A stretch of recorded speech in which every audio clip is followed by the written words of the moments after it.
Brett Gaylor. I'm a filmmaker from Canada, and I made a film called RIP, a remix manifesto about copyright and culture.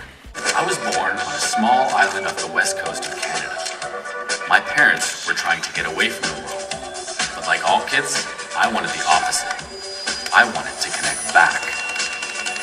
So the film follows a character called Girl Talk. He's a remix artist who makes his songs by taking lots of different bits of other people's songs and making new songs. Some people call that a mashup or a remix.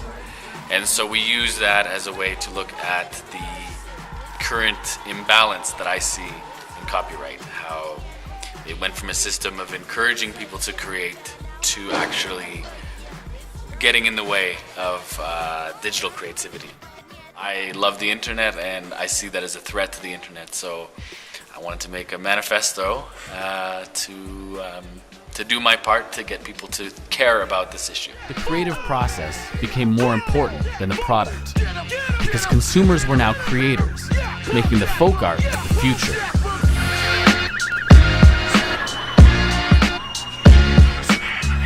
But the people who owned the culture that we remixed, they represented the past, and they declared war. My first feature film, yes. I worked as an editor before and as a web designer. So this film took about 6 years to make, and while we were making it, we had a website called opensourcecinema.org, and using that website we received contributions from people all around the world who helped us to contribute a little bit to the film.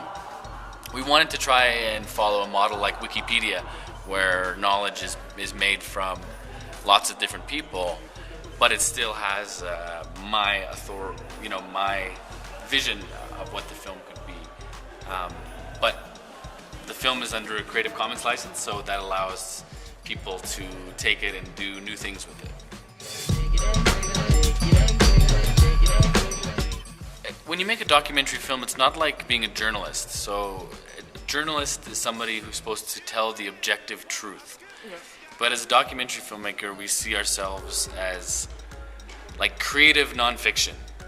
So I'm making something about the real world, but I don't pretend that this is the only way to look at the subject. This is what I want to say. This is my manifesto. This is what I care about. And I think that people naturally want to relate to a story. So that's what my goal isn't to provoke. Well, it is to provoke, but it's I don't try and say like, oh, I want to be like Michael Moore. I want to bust into a room and get a reaction. That isn't the motivator. The motivator is to tell a story. So that's why the film starts the way it does.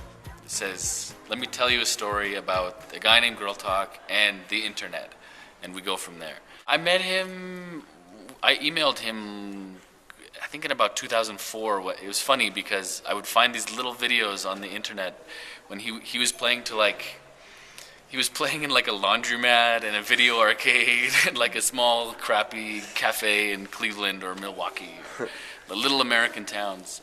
But he was really good. Like his music, as far as sampling, was good. And it was very different back then. It was very more experimental. And I found out that he was doing a show to sponsor Creative Commons in New York. So I asked if I could go down, but it was very complicated and American. But then I looked at his touring schedule and I saw he's coming to Montreal. And he was playing in a show right by my office. So all I had to do was grab my friend and grab a camera, and we went and we filmed. And I'd never been to his show, and it was this amazing thing. The whole crowd rushed up on stage, and it was this guy in a laptop, and people were taking their clothes off and partying. And I thought, whoa, this... Finally, there was something that had a heartbeat in the film, because it's a film about like copyright. You know, you tell your friends it's a film about copyright, they're going to go, that's so boring. So we needed a way again to tell a story. So the story is about a guy who just wants to make music, but the law says it's illegal. So why? And then then we could make something that we could get into the meat of the issue, but in a fun way, you know, and in a way that.